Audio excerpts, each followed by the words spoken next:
Back in 1990, musician Damon Albarn said of his band, "When our third album comes out, our place as the quintessential English band of the 90s will be assured. That is a simple statement of fact." Well, that third album was released in the spring of 1994, went 4 times platinum, and became a landmark recording in British rock music history. It's a record that encapsulated what it was like to be young, British and disillusioned in the 90s. The band is, of course, Oasis, and the album is What's the Stuff... No, Adam, that's the other one. This week on One More Music Pod, we're doing Parklife by Blur.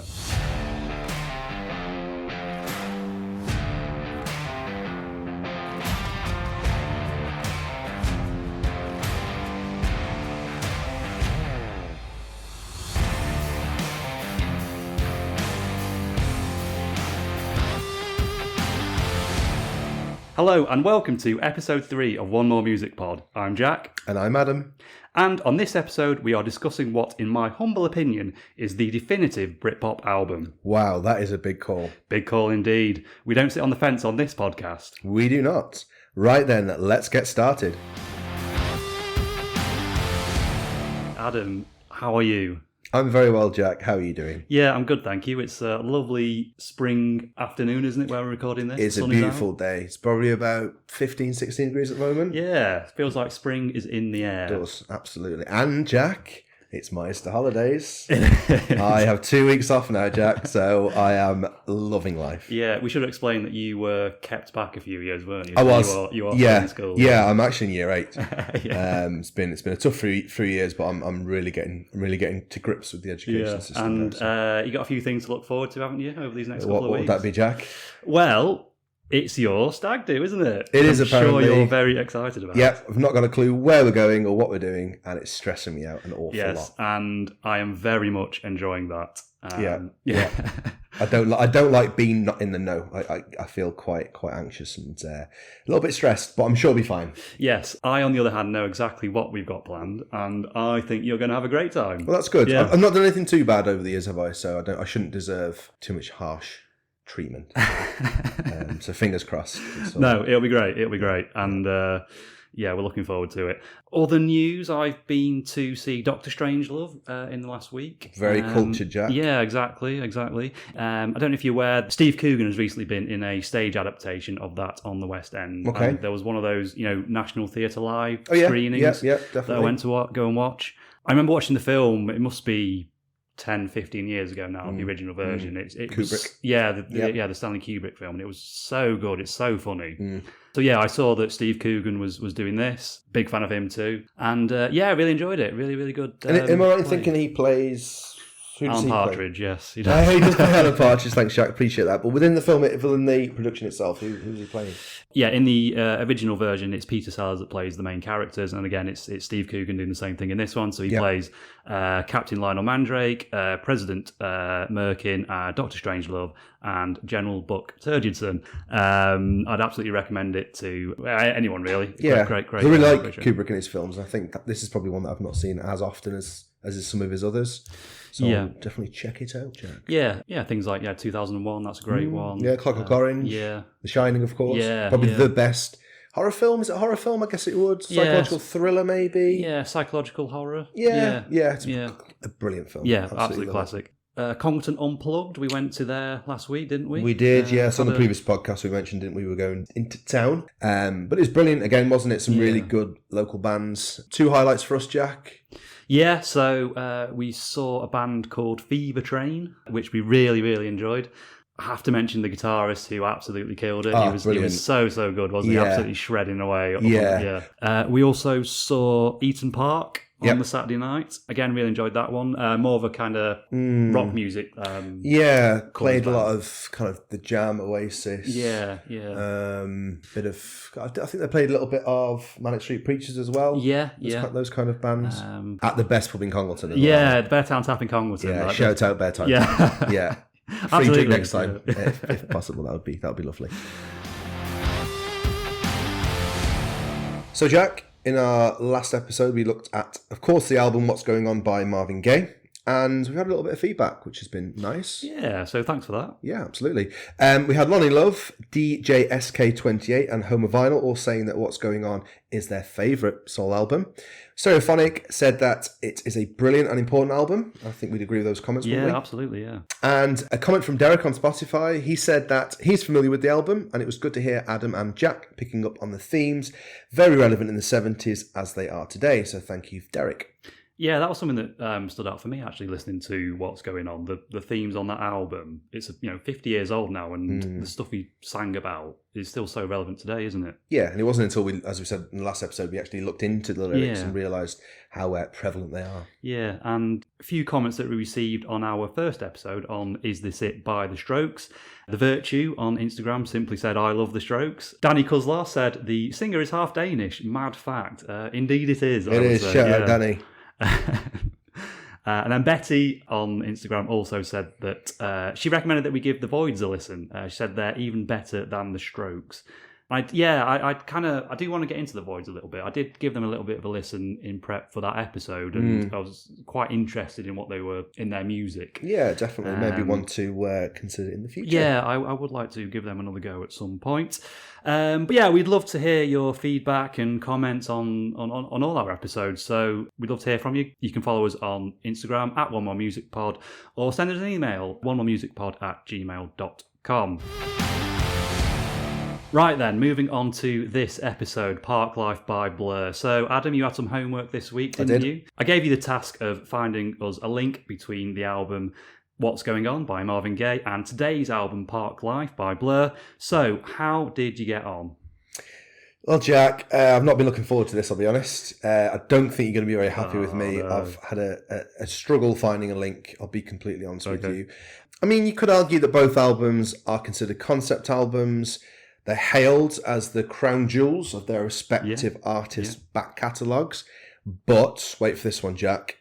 Here is my link. Okay? So, the dog on the cover of Parklife is wearing a coat. And so is Marvin Gaye on the album What's Going On. Boom, there is your connection. What do you think of that? That is dreadful. Luckily for you, though, Adam, I did a little bit of digging myself, and I think I'm going to save the day.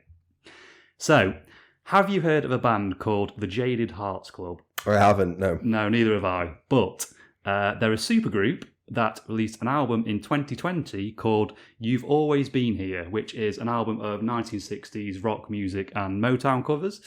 One of the songs on that album is a lesser-known Marvin Gaye track called This Love-Starved Heart of Mine. Okay. So, Marvin Gaye there. Doing so far. Yeah. So, let's have a look at the lineup of this band. So, we've got Jamie Davis, who is an exec at Transcopic Records. We've got Miles Kane of the Last Shadow Puppets. Yep. We've got Nick Sester from Jet. We've got Matt Bellamy from Muse. We've got Sean Payne of the Zootons. So, pretty decent lineup. Yeah, that is a very good lineup. And we've also got Graham Coxon from Blur. Thank you very much. Good night. You've got too much time on your hands. well done, Jack. I'll be honest. Yeah, you've done really well there. You are clearly so much better at this than me. Yeah. So that puts me 2-0 up, I think. It does put you 2-0 up, yeah. With a break of serve, I might add. Yeah, I know. I need to really up my game on this, don't I? I'll do better next time. To get us in a 90s state of mind for this episode, we have recommended to each other some additional listening to fine-tune our musical senses. Adam has tasked myself with listening to The Bends by Radiohead, and I've given Adam 1977 by Ash. So, shall we start off with The Bends? Yeah, one of my favourite bands and one of my favourite albums. This is why I've given it to you to have a little listen to. And I feel personally this album was a bit of a shift in their musical direction, with their first album, Pablo Honey, being very alternative and kind of grunge in its music, whereas the Bends was very much quite experimental, which would actually define a lot of their later work, because for me, Radiohead are just constantly adapting and changing their sound. And Jack, question, it does contain one of my favourite songs, this album. Can you guess which one? Yeah, tricky question. So for me, it's been a long time since I listened to this album, and listening to it this week has brought back a lot of teenage angst. So thank you for that, Adam. You're welcome. But yeah, I was having to listen to it. Standout tracks for me, Planet Telex, The Bends, Bones. I really, really like that song. It's got a bit of a, as you know, I'm a big Nirvana fan. You are. And that one has quite a grungy feel to it. And I was listening to it. And it's the sort of song I could really imagine like Kurt Cobain singing on like maybe the In Utero album. Yeah, definitely. Yeah, so that's a great song. Just was also good. Fake Plastic Trees was one of my favourites as well. I was driving around town the other day as well, trying to hit the high note on the High and Dry chorus. Yeah, I can picture that. And I'm pretty sure I have this memory of you and I being in a pub somewhere trying to like singing that song together. Probably. You know, I'm like, if there's karaoke, I'm there. I am there. Yeah. So yeah, trying to pick out your favourite track, that is such a difficult one because there's so much good stuff on this album. And I can imagine you just like loving all of this album. I love the whole thing. Yeah, from start to finish. But if I had to pick one, I would go for... I know you're quite into your kind of shoegazy sort of music. And the most shoegazy song on this album was My Iron Lung. Oh, no. Yeah, wrong. My favourite track, I mean, it's between the two. It's between Fade Out and High and Dry. High and Dry, okay, yeah. And I think High and Dry just pips it for me. Wow, okay. Just because of the singability, is that a word? I'll we'll go with it. Singability. It really is a nice song, and also the music video is brilliant as well. Do you want to give us a rendition of the chorus? No. Can you hit that high note? I will on Thursday evening on the Stag Do. I can promise you that. Okay, looking forward to it. Yeah. Looking forward to it. Okay, so moving on to my recommendation, which is 1977 by Ash. So for me, I first heard Ash at a house party when I was about 18. Somebody played Girl from Mars, and to this day, it's still one of my favourite songs, simply because it just takes me back to those carefree days, hanging out with friends, drinking bottles of Carlsberg and shots of Jägermeister, blasting music until 2 a.m, thinking about now I'm just in the mood to just go down to the off-licence, get a crate of beers and a bottle of whiskey, and we'll just get drunk and get to the park. Some music. Find a bench. And, there's some decent stuff on this album. Songs like Kung Fu and Let It Flow I do like, but for me, it's all about Girl from Mars. So what were your thoughts on this album? Well, personally, I've never been a huge fan of Ash, mainly because I've not really listened to them. I've never really disliked them. I've just never really, I guess, bothered with them. And contrary to what you've just said, Jack, I don't really like Girl from Mars as a song. I know. I don't know why. And I guess you giving me this album was a for me kind of a, well, let's give them another go. Let's try them out. Let's see what they sound like, etc., etc. Jack, I'm still not a massive fan. Oh, fair enough. I'm not a massive fan. I do like Lose Control and Kung Fu. Yeah. I do think they are particularly strong songs. But I don't know. It just sounds a little bit samey for me. For me, it's that kind of nostalgic feel I get from it. And if you kind of didn't grow up with that song, you're not going to connect with it the way I do. Exactly. For me, like I said before, it just brings back all these memories of like being 18 and going to parties and stuff like that. Absolutely. And I think it's not just an album, is it? It's everything that's around the album, the memories that make it important. So I won't just disregard Ash just yet, Jack. I will go back to them just for you. And if you can get me a kind of Carlsberg, that would be much appreciated. So, as ever, I think it's important just to have a quick look at the background to this album, sort of the cultural, political scene of the time. Life in the early 90s, well, what was going on? So, it was the end of Thatcherism. So, a lot of the early 90s saw Britain still recovering from some of the policies of Maggie Thatcher, such as privatisation and deregulation. There were fights with the trade unions and the purchasing of nuclear weapons. Despite many of these policies continuing under the new PM John Major, the country continued to face major divisions. However, in 1997, the country found a new sense of belief with the rise of Tony Blair and New Labour, which aimed to end 18 years of Conservative rule. You know, at this time, there was a rise of consumer culture, so a boom in retail with many of these large shopping centres that we're kind of used to now opening, and it kind of there was a newfound consumer culture. And at the time, it was mainly driven by young people. I have to ask Jack, favourite shopping centre? Favourite shopping centre? Something I didn't think I'd ever be asked on this podcast. I know. I'll be honest. Well, there you go. We are. Very. Let me think. Trafford Centre stands out in Manchester. You know, Struggling with that one, aren't you, Jack? Struggling with that one.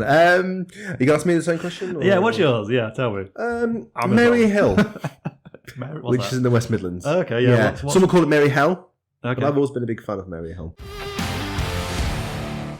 So we have to look, obviously, at kind of film, music and culture at the time, what was big. And I think, doing my research, British comedy really was going through a renaissance, I guess, at the time with TV shows like Absolutely Fabulous and The League of Gentlemen being very, very popular. Yeah, I love that show. Yeah, it's brilliant. So would you say, Jack, that's your kind of favourite comedy of the era, or have you got any other thoughts? Yeah, that's a great one. For me, I absolutely loved Spaced. Simon Pegg comedy, yeah. Brilliant. I didn't even think of Space, but yeah, probably my favourite. Yeah, really tapped into that kind of feeling of like 90s like slacker culture as well, which is kind of a theme of the Parklife album, I think. Definitely. Really good. Yeah, so funny, that one. Definitely my standout. And of course, British film as well, that sort of revival in the 90s with the release of films like Trainspotting, Four Weddings and a Funeral, Notting Hill and The Full Monty. Again, a lot of comedies coming out at that time. I think maybe, Jack, at the time, was the UK kind of starting to take itself not too seriously again? Because obviously we've always been very good at comedy, haven't we? And I think maybe at a time of economic downturn, people are struggling, aren't they? So they're not laughing necessarily or making funny materials. And I think now was a time that was exactly. changing. Okay, so the term that's thrown around all the time when we talk about music from this era is, of course, Britpop. So what is Britpop? Well, as the name suggests, it's British pop. A sound that is driven by guitars, catchy melodies, and straightforward songwriting. Thematically, lyrics are often around daily life, the working class experience, and a sense of longing for something more. Interestingly, Britpop was heavily influenced by the grunge scene in America at the time, with bands such as Pearl Jam, Nirvana, all being very popular. Maybe, Jack, this was kind of a response to that popular grunge scene in America at the time. We didn't really maybe have our own scene, so maybe this Britpop kind of movement was a response to that. Yeah, and obviously the grunge music, it's quite the themes are quite dark. The sound is quite heavy as well, so maybe Britpop is kind of it's the opposite, really. Yeah, it's kind of more upbeat, more bright. And we also had the slogan "Call Britannia," which became popular at the time, which renewed this sense of national pride and identity that was potentially lost a little bit prior to that, maybe. And again, linking back to the economic troubles the country faced. So other bands around at the time, I guess, would be things like Pulp, Suede, Elastica, Supergrass, James, and a band. I mean, I've got a list here, Jack. A band called Oasis.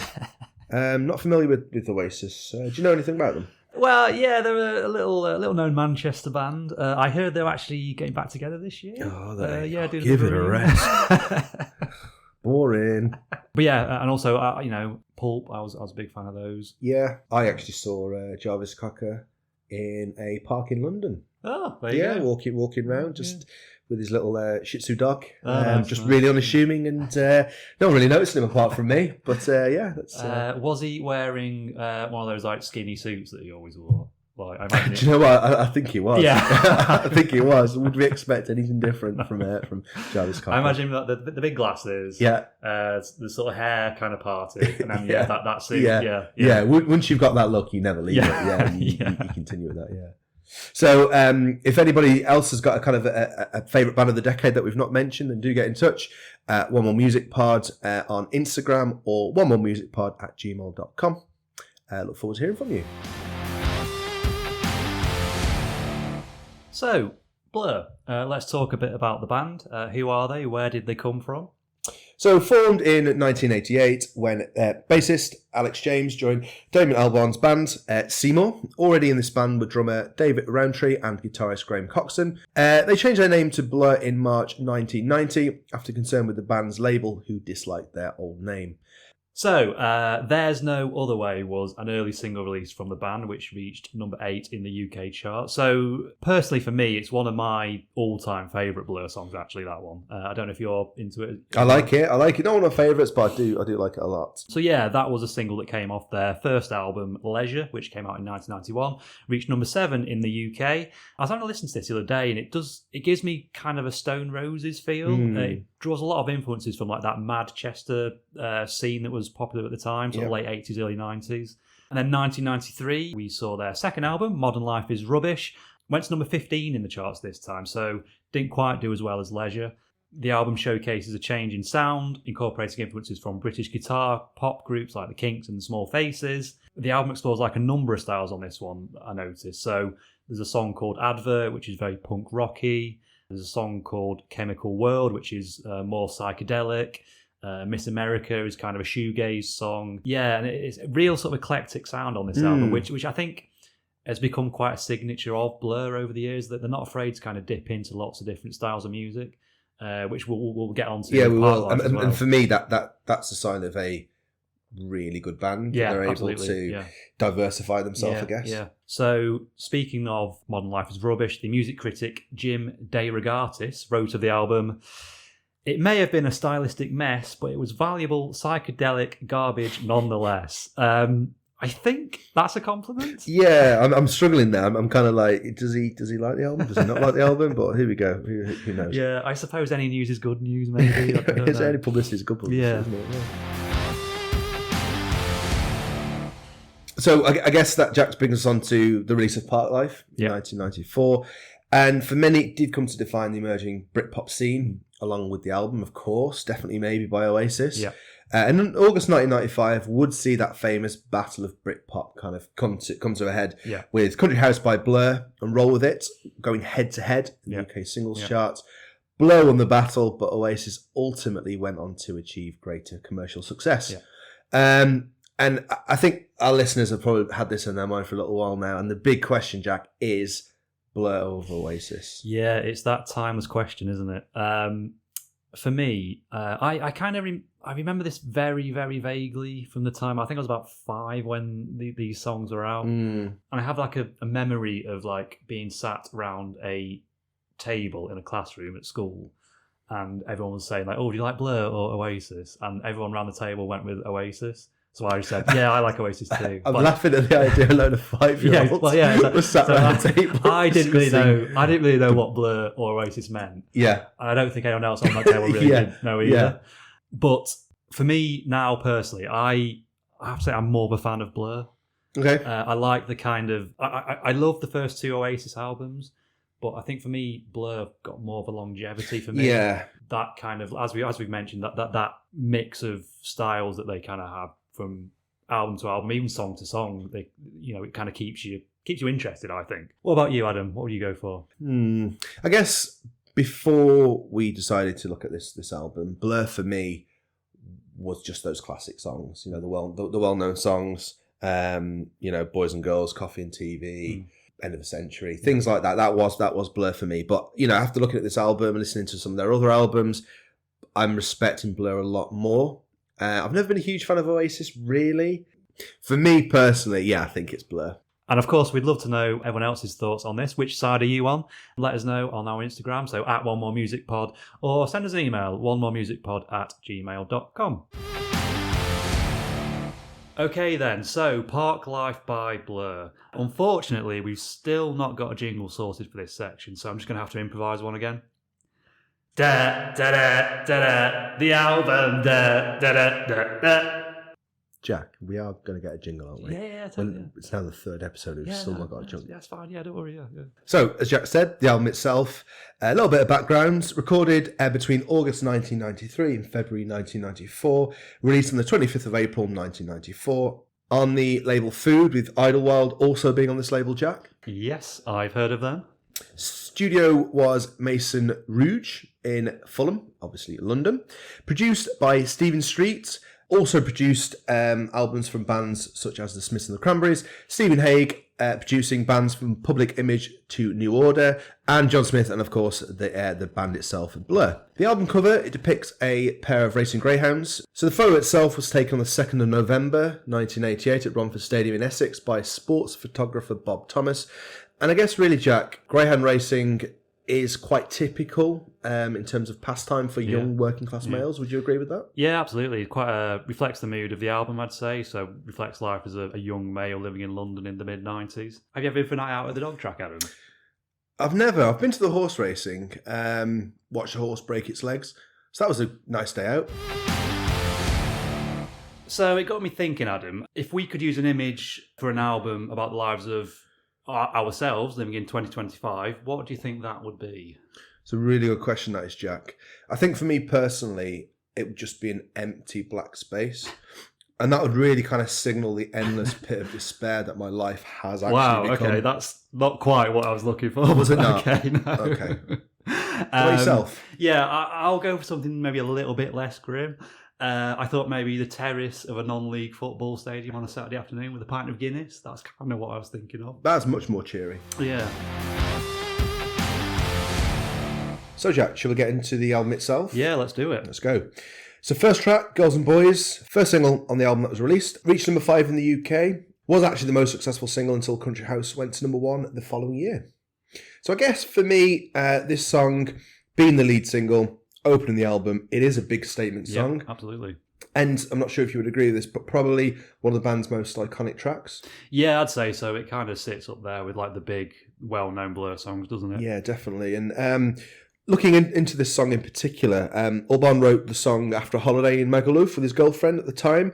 This song perfectly captures that feeling of like a Club 1830 holiday. It does. In like Ibiza, Magaluf and stuff like that. Yeah, and quite honestly, I couldn't think of anything worse. Yeah. Going to a place like that. Yeah, quite a different sound to this song compared to the rest of the album. It's more of a sort of disco club song than a rock song. Something that you do notice with sort of lead singles on albums, they can often kind of stand out as a bit different. Often quite just a bit more of a commercial kind of sound to kind of capture that audience. Yeah, hook people in, isn't it? And kind of get them interested. Yeah, undeniably catchy though, isn't it? Yeah, it's a brilliant song. Yeah. So, track 2 is Tracy Jacks. Now, for me, I absolutely love this song. He loves it. I do. It stands alongside Parklife for me as the best on the album. Okay. So, Tracy Jacks, it's a song about a man in his 40s who has hit the classic midlife crisis.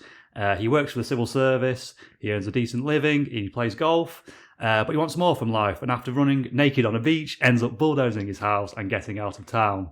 I'd love to stay here and be normal, but it's just so overrated. Musically, it's one of the more upbeat Blur songs. I think Alex James's bass line on this track is just superb. Interweaves nicely with that choppy guitar riff by Graham Coxon. Yeah, I like how you just did the little guitar. And for me, those kind of backing vocals get stuck in your head, don't they? Yeah, That's it. Yeah. Voice of an angel. Thank you. Voice of an angel. And I think the lyrics are a contrast to the music. You know, the music's quite chirpy, quite upbeat, but ultimately, Albarn is singing of a man who's bored of life, stuck in a rut, which is quite a dark subject matter, really, isn't it? Yeah. With lyrics such as, and then it happened on a Tuesday morning, Tracy Jack bulldozed down the house he lived in, saying it's just so overrated. We're getting there, Jack, aren't we? What do you think our midlife crises may look like? Probably just start a podcast. Yeah, I think, does that mean we've hit our midlife crisis? Yeah. Oh dear. Okay. Well, I was thinking, like, what are the kind of typical kind of midlife crisis things then? Maybe like sports car. Get a sports car. Yeah, tattoo maybe. Yeah. I was actually, for my 30th, I did plan on getting a tattoo, but I bottled it. Likewise. Yeah. yeah. I thought to myself, yeah, go on, little bit wild. Now's the time. Yeah, bottled it. Yeah, maybe for our 40th, you know, never know. Maybe we should pop down. I'm thinking One More Music Pod. Yes, get the logo on forearm. Yeah, that's a great shout. I'll have to do that. So going to track 3, End of a Century. I do love this song. It is such a good song, and it's probably one, if not my favourite on the album. Yeah, with its jangly guitar riffs, driving rhythm, and lyrics that perfectly capture a nostalgic yet melancholic mood. For me, it's pure perfection. Lyrics: we wear the same clothes because we feel the same. I think a line that perfectly captures the feeling of disillusionment portrayed in this song. Musically, the track builds with a sense of tension, which I think kind of keeps you hooked as it really unfolds.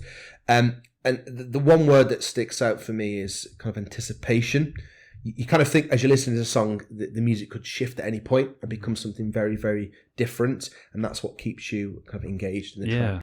So track 4 is, of course, Parklife, and it's the title track of the album, and it's easily one of Blur's biggest and most successful songs.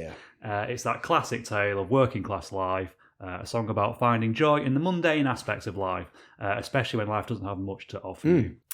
I feed the pigeons, I sometimes feed the sparrows too. It gives me an enormous sense of well-being. Classic line. Yeah, so it's, of course, Phil Daniels of Quadrophenia. Yeah, great film. Yeah, who provides the lyrics to the verses in this song. He sort of plays that kind of cheeky, cockney chappy. Yeah, he does. Yeah, he's played that role a lot, hasn't he? Yeah, he does it so well. He does. Yeah, and I was thinking, Adam, do you think this song would have been as successful as it was without him providing the vocals?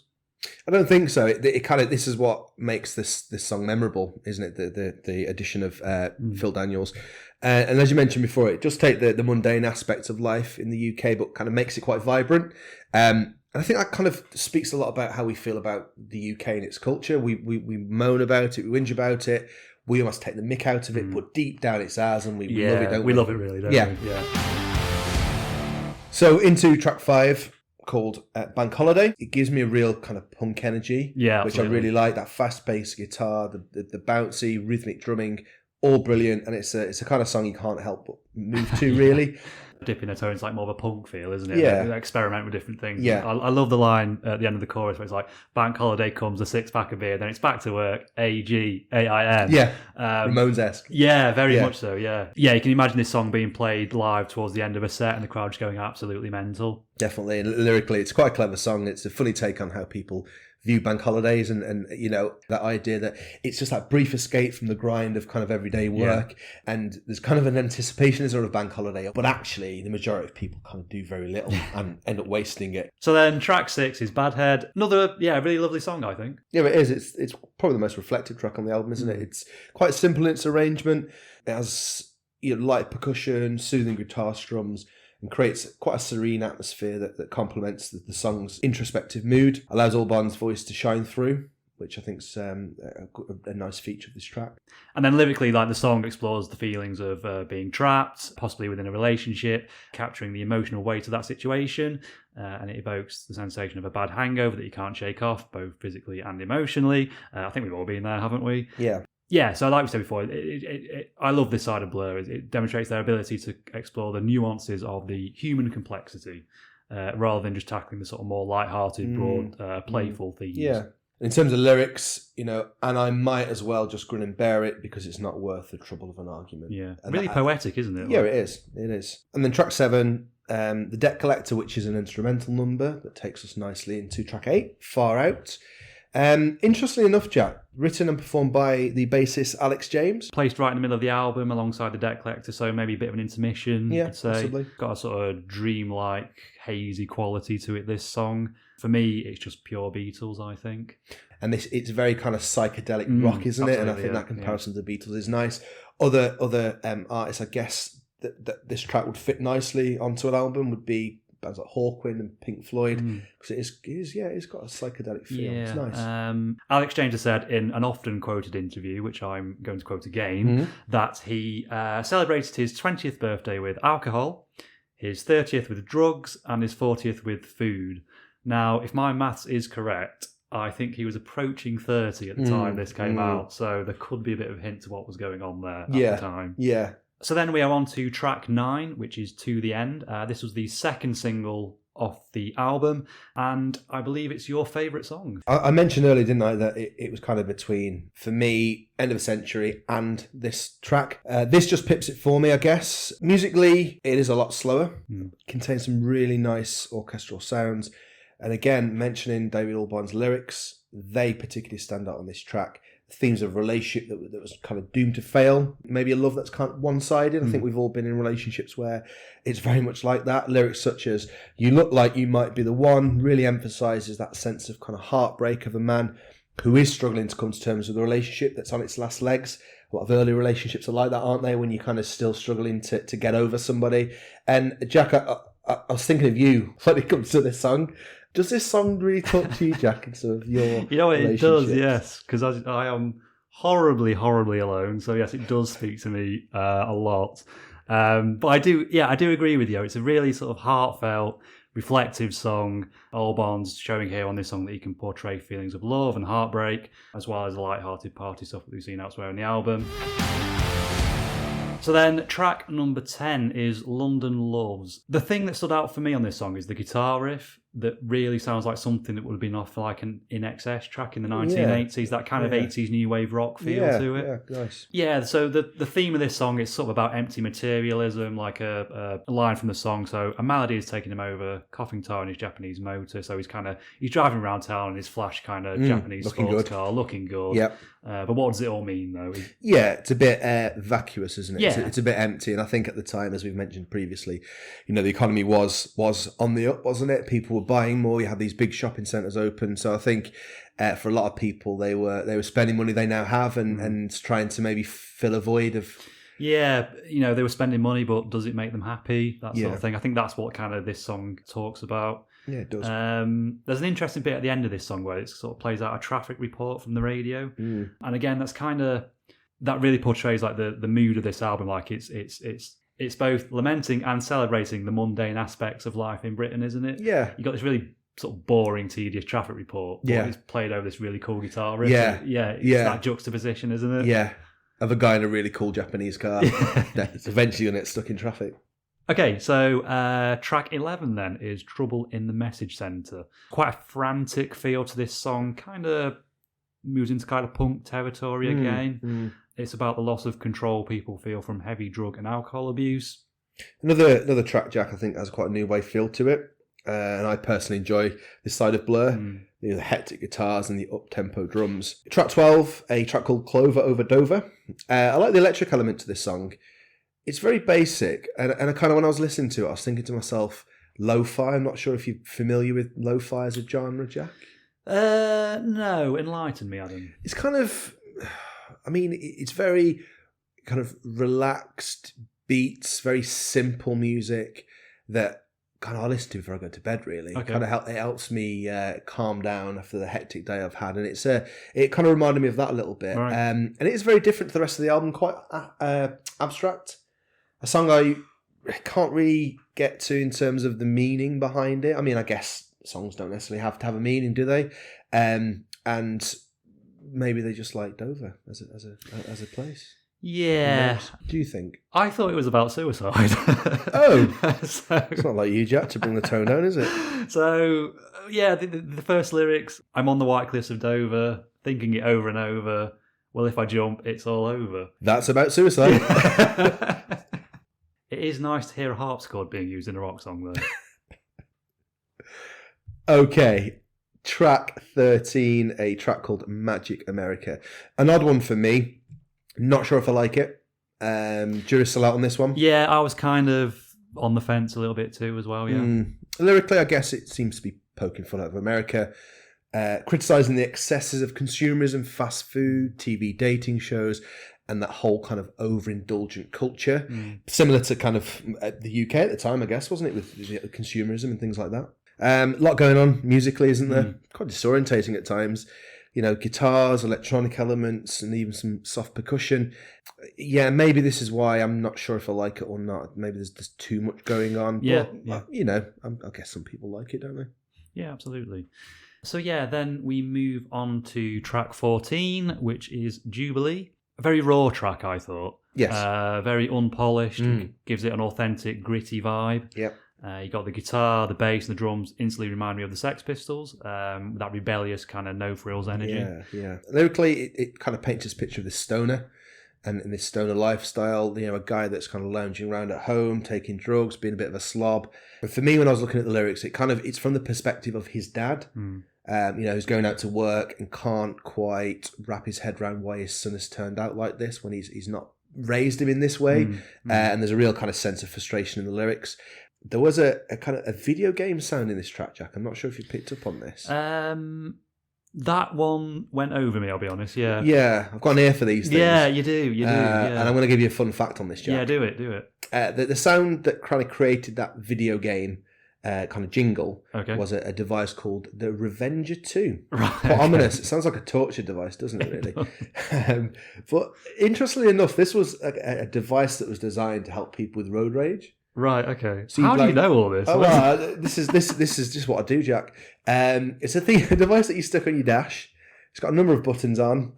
And if you feel a sense of road rage, you press a button and it would play it had various tunes and sound effects, so things like machine gun fire, bombs going off. So I guess that was an aim of kind of reducing that. Is this a real thing? This is a real thing. Yeah, have a little look. And I think I would love one of these things. And then track 15, This Is a Low. This is a really beautiful kind of introspective ballad that turns the shipping forecast of all things into an epic metaphor of the themes portrayed throughout the album. I think, first of all, for those that don't know, let's talk about the shipping forecast. Let's. Finally, we're getting into something proper. So it's a report that's read out daily on the radio, isn't it, about the sort of the tides and the weather. Yeah. It's a shipping forecast. Yeah, like the weather forecast, but for shipping. Yeah, for ships. Yeah. It's one of those classic, very British traditions, isn't it? So again, it's kind of playing on what the themes of this album, really. I do like, Jack, in the notes you've put. Have either of us listened to the shipping forecast? No, Jack. I've never. I've never tuned into the shipping forecast. No. Well, yeah, neither of us own a boat, do they? Well, that's true. Yeah. I'd love to own a boat. Yeah, me too. A yacht. Yeah. A yacht around the yeah. This Is Low is a song that speaks of the underwhelming feelings of being young and English at the end of the millennium and trying to find purpose and identity in life. And the music in the song is quite anthemic, and again, coming back to it, Radiohead-esque. Yeah, I thought that kind of, when I was doing my homework, listening to the Bends, I kind of thought that this track would kind of fit in quite well on a Radiohead album. Yeah, I agree. Yeah, the guitar work on this song really stands out as a highlight. There's a nice mix of like acoustic and electric elements that blend together to create a dreamy soundscape. And Jack, many actually describe this song as one of the greatest Blur songs they've ever wrote. Yeah, indeed. So the NME said that, did there ever exist a song that summed up the blight and beauty of not so great Britishness as the triumphant melancholy of This Is a Low? The answer is no. I really love this song, and it is a great way to end the album. A lot of people said this is the best song that Blur ever wrote. I mean, it's one of them, I think. Yeah, it's one of them. And I wasn't really familiar with the song before listening to this album. And, it is really up there for me. And kind of, I would suggest the top 5 for me. Blur songs.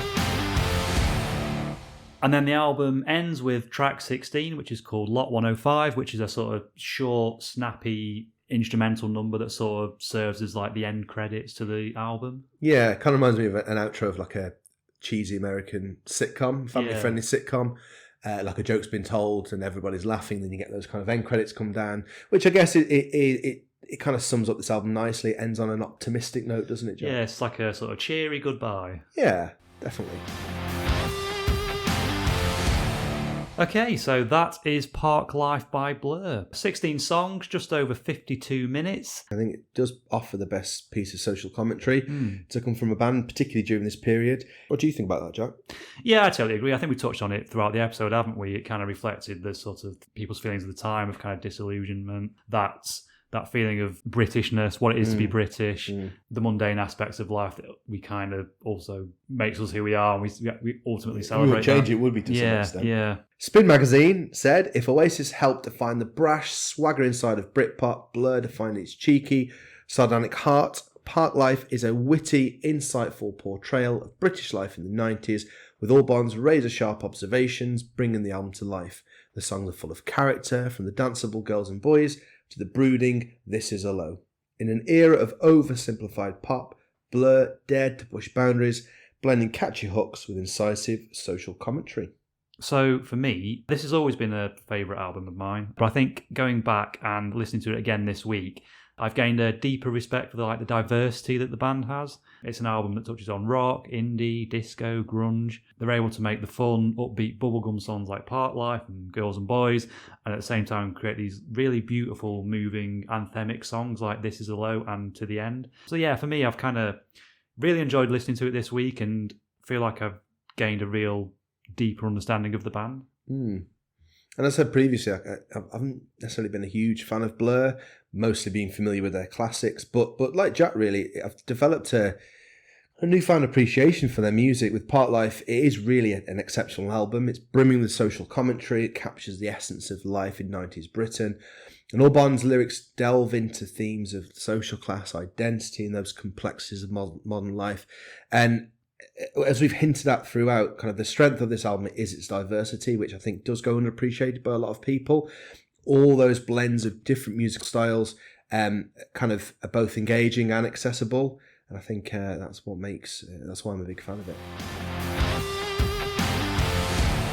So there we go, that's episode 3 done and dusted. We'd love to hear your thoughts on the album, Blur, the Oasis v Blur battle, Britpop. So yeah, you can follow us at onemoremusicpod on Instagram, or send us an email, onemoremusicpod@gmail.com. And can I just say, Jack, a lot of people have listened to previous episodes, but they've not necessarily followed. So if you do listen, please also give us a follow on Spotify and Instagram. That'd be brilliant. So yeah, next episode, we're going post-punk with The Smiths and The Queen is Dead. Classic album. So Jack, you know what's coming, don't you? I do. I think I might have a homework assignment. You do. Your challenge, Jack, is can you find a connection between this episode's album, Parklife by Blur, and The Smiths, The Queen is Dead? Yeah, I'll see what I can do. To be honest, I'm feeling quite confident now after my last 2 performances. But you never know. We'll see how I get on. See how you get on. So, until the next episode, my name's Jack. And I'm Adam. And we'll see you next time. See you soon. Bye.